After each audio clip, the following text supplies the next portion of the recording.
And we're back. This is the Unleashed Voice for the.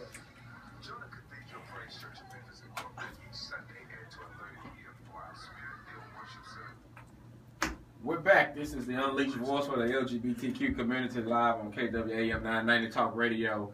Give us a call at 901-260-5926, 901-260-5926 to speak with Mr. Jonathan Cole of TEP.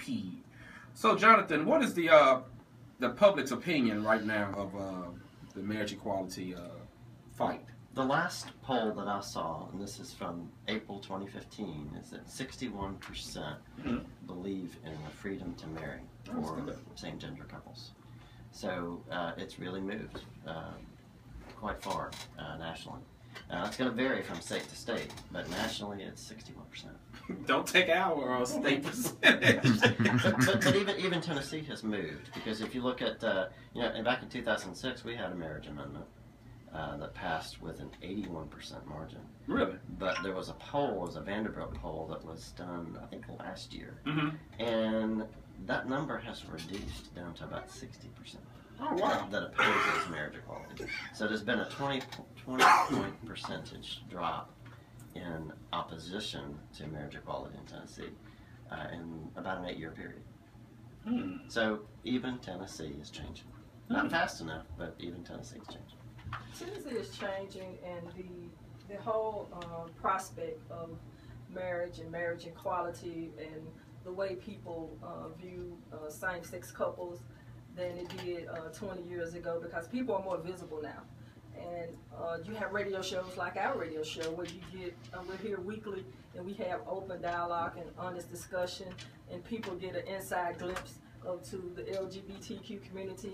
People have family members that they also can relate to. We're teaching love, we're teaching Christian love, God, agape love to the community. And one thing that I know that comes about, I talked about it earlier, is change. And one thing bring about change, as sad as it is to say, is death. Death brings about change. And the people that had the stronghold, the people that were in the position to make decisions, are dying off. Right. You know. And it's their children and grandchildren who just don't understand the reasons for their parents and grandparents opposing marriage equality. They don't. It's not making sense to them. Exactly. And the crazy part about it is that these people had no idea that their children or their children's children will one day be around people like that, you know, and also that their children and that their children's children will be one of those people like that. And it was almost as if, you know, what Malcolm X's famous quote is, that who came home to roost? The chickens. You know, because you always will say never, never, never, and if I had a child like this, I would do X, and then boom, you have one, or a grandchild. Right. Or a great-grandchild. And here it is, right in your face. Now, you have to deal with it. Yeah, it's the importance of coming out, and it goes back to what Harvey Milk's message was back in the 70s when he was around. Coming out is a powerful statement, and it's harder to hate somebody that you know and love. So it's, you know, it makes all the difference. It's still true after 40 years. Oh, yeah, definitely.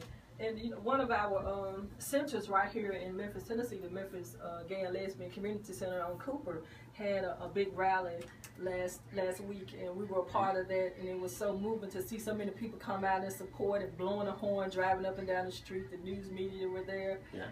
You spoke, and Will spoke, and Kai spoke, and you gave me an opportunity. And you spoke. Yeah, you gave me an opportunity, me and my wife, to speak. So I thought that was great, and I can remember a time when, if you would have asked me 10 years ago or 5 years ago, I would have told you absolutely not. Yeah.